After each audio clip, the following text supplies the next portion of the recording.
Hi everyone, and welcome to Pronunciation Tips Tuesday. And this is Ilana, your New York English coach. And today we are going to learn the difference, or how to use really, despite, in spite, and another word that's a different meaning, out of spite. So let's start with, this is a video in honor of one of my lovely followers and new family members. I consider her family, Valeria. This is for you, and great idea. If you guys ever have anything that you want to know about English, let me know. What does this mean? Help me out, English coach Ilana. So let's go to the first word, despite. Despite is used after, well, actually before, a noun phrase like despite the weather, despite coronavirus, okay? And we want to use it in a contrast situation. So for example, we can say, despite coronavirus, I'm still living my life, right?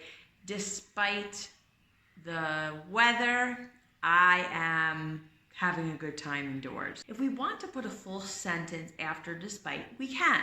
But we have to use despite the fact that. So for example, despite the fact that coronavirus is here, I am continuing my life. Despite the fact that the weather is bad, that's a full sentence with a subject and a verb. Despite the fact that I'm kind of bored inside, I'm trying my best. So this is how we use despite. In spite of, we use it similarly. It's a synonym. So for example, in spite of the weather, right? In spite of coronavirus, we use it the same way, and we continue. In spite of coronavirus, I'm doing my thing, right?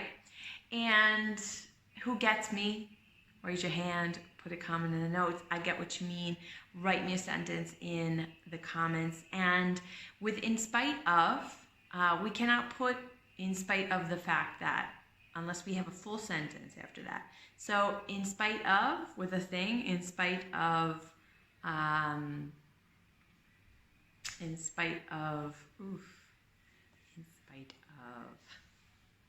the darkness, I'm doing my video anyway.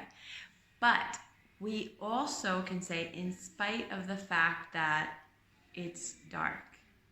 Right? The fact that it is dark is a full thought. So we can't say in spite of it is dark. No, in spite of the fact that it is dark, I am doing my video anyway.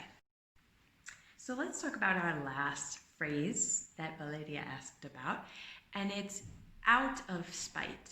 So out of spite is an expression that means when you do or say something because someone else has hurt you, you want to hurt them. You do something out of spite or out of revenge, right? Anger and frustration at that person for something, some harm or damage that they've done to you. So for example, we can say, for example, Maria and Tom broke up, and out of spite, she started to gossip or talk badly about Tom. Right, so Tom broke up with her, and out of spite, out of revenge, she started rumors about him and started gossiping and talking about him behind his back. Another example of this is, let's do another example. We can say, my friend completely said something about me that was horrible, and out of spite, I gave her everything that she had ever given me back to her, because I was just not having that. So I hope that this lesson has helped you. Remember, despite and in spite of, we use with contrasts and contrast situations, and out of spite is out of revenge or out of anger. I hope this lesson has helped, and let me know, how can I help you with your English?